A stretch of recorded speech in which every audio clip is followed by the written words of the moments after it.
All right. I hope everything's in frame. This is going to be part 2 of the video that I made a couple months ago on this LaRue LT10 MRGG-S. Never expected to make a part 2, but I made some changes to the rifle. Number 1. Number 2, I got more experience on the rifle, more trigger time, obviously. And number 3, 2 other videos on this gun came out, which will now make this the 5th video ever released on the internet for this gun. At the time that I made this, at the time I made the first video, it was the 2nd ever video on this gun. And it seemed as though they had just taken it out of the box, zeroed it, and then shot it. Totally fine. Absolutely nothing wrong with that. And that video review was made by 9 Hole Reviews. Since then, 9 Hole Reviews has now come out with their video taking this gun out to distance, out to 1,000 yards, which it passed with flying colors. They had some gassing issues that was not the fault of the gun, it was the fault that they adjusted the gas block here. And then another channel, I don't exactly remember the name of, also made a video on this gun where they just kind of did it all in one. They talked about the gun briefly.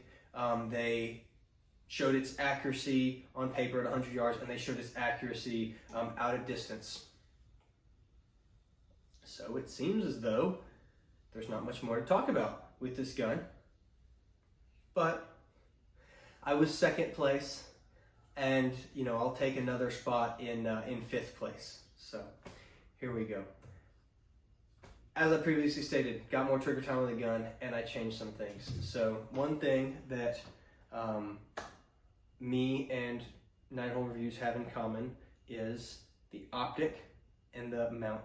We both have Leupold Mark V HDs in the FDE, obviously, in Badger Ordnance mounts. They did the 5-25. I have a 7-35. I also have a few more accessories where I have an acro on the side here. I've got the bubble level. I have a data card that it's not on it right now. Another similarity is that I was surprised to see in the 9 Hole Reviews video was this Area 419 Arca rail on the bottom, which I was kind of happy to see. Like, hey, I had the same idea as them. I actually did it first because they made their video, and then I put this on, and then they made another video where they had it. They didn't take the idea from me, obviously, but it's cool that I got to it first. However, I did do something different. The M-lock attachments on the bottom of this rail end right here. I shaved off the bottom, the last M-lock lugs, so that I could then extend the Arca plate all the way to the bottom, because otherwise your tripod mount gets too far forward and the weight is just off.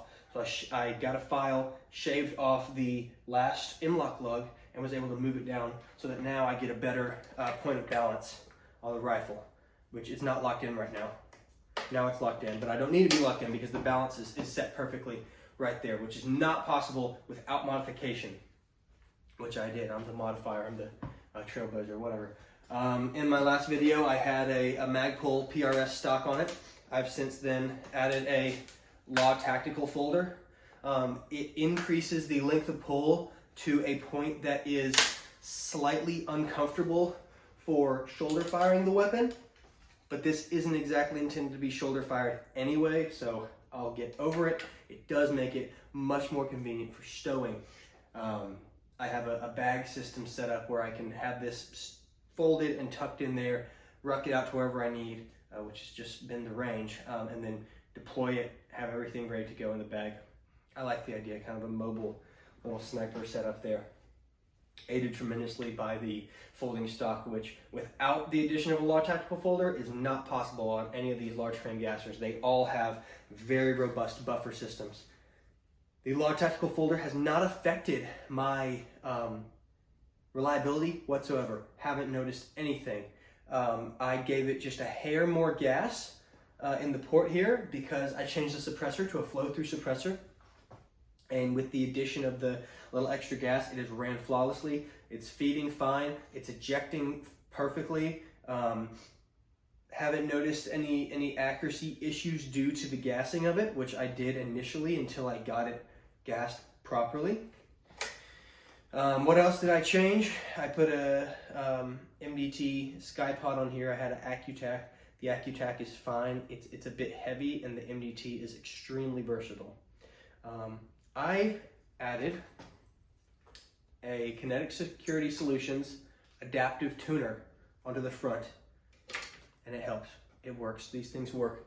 I like it a lot. I was able to maybe not necessarily get more accurate on paper overall, but I was able to get more consistently accurate overall, where before I'd have like 2 out of 5 groups be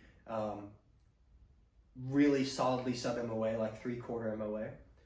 Where now with this, I have 3 and sometimes 4 groups out of 5 be 3/4 MOA with the tuner on there. Gas switch can get weird with barrel harmonics because the way the barrel locks up, especially this one is very unique. It's got the gas tube, which this is all going to vibrate. This is going to cause vibrations, and it's a shorter, lighter barrel, also more prone to vibrations. So the ability to tune it with this has been tremendously helpful. Swapped out the can. I had a Surefire RC2 SOCOM on this. It was so gassy. It was just so gassy. My face would be speckled with gas after one magazine, which was just not acceptable. I hated it. I swapped to the now discontinued KGM R30 XL. They don't make the XL anymore. It's just the longer version of the R30, which by itself is a tremendous can, but this can is just a little bit quieter, reduces the recoil a little bit more. And the KGM R30 family, both this one and the normal one, are flow-through, hybrid flow-through. I've got all the ports open. I don't need to make a video on the R30. Many people already have. Ammo selection, I've gone through some more ammo. So I've got some more data to give. Everybody, all the reviews I've seen have just been shooting Hornady white box. I was able to, I tried it with Federal Gold Medal Match, which 9-Hole Reviews did in their initial review. I just wanted to see if maybe theirs liked it less than mine would. I had about the same results as them. Go watch their video if you need to see that. One thing I have found, the Berger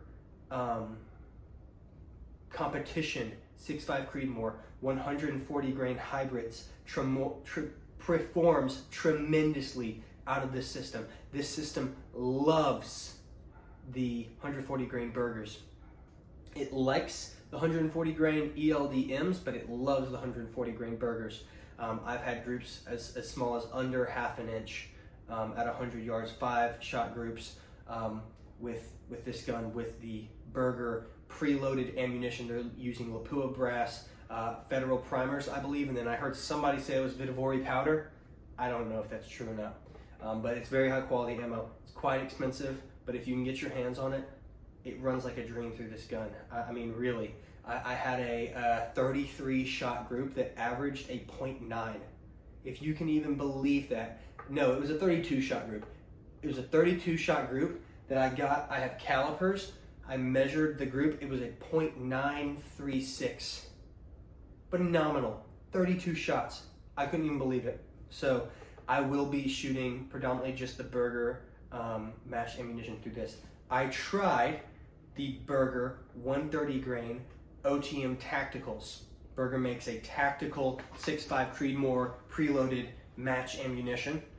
This gun hated it. Hated it. Wouldn't shoot it. I mean, 1.2, 1.5 MOA. Really inconsistent speeds, but that's another thing. The Berger, my 32 shot group was like a 7 point something SD. Out of a gasser like this, I couldn't even believe. I like almost literally couldn't believe it. I was like, is the Athlon Rangecraft, is something wrong with it? Because I couldn't believe it. 10 shot SD with the 130 OTM Tacticals was like a 14 or higher. Like it was just abysmal. So I shot 100 rounds of that stuff in one range session because I was just like, this stuff is, I'm not going to shoot this anymore. 9-Hole Reviews took this out to 1,000 yards.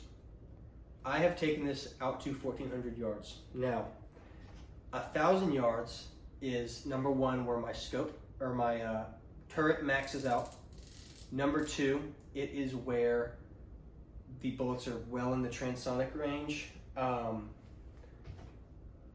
Is where they're reaching the transonic range is at 1,000 yards. And that's where I can confidently make hits.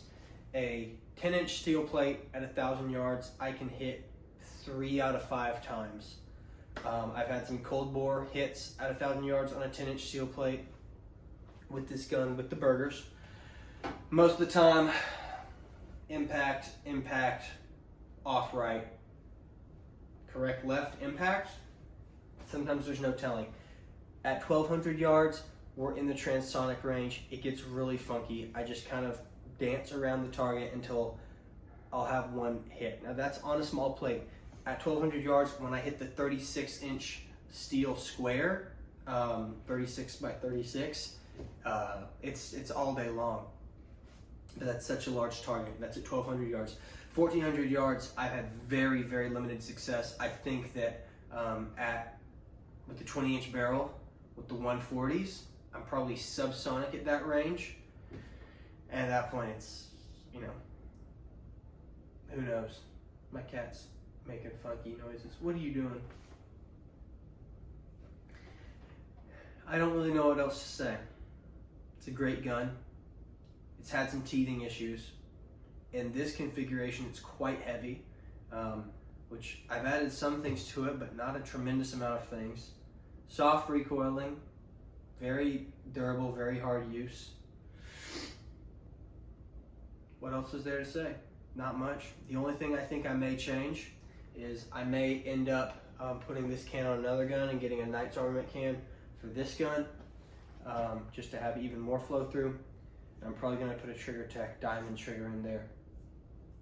But besides that, guys, if you're on the fence about buying one of these, don't be. Because after all the testing and shooting I've done with this gun, it seems to be practically flawless. I know that's a lot to say, but once you get it going, it goes. It goes. At this point, I'm just filling up airtime, so I'm going to finish the video, but thanks for watching.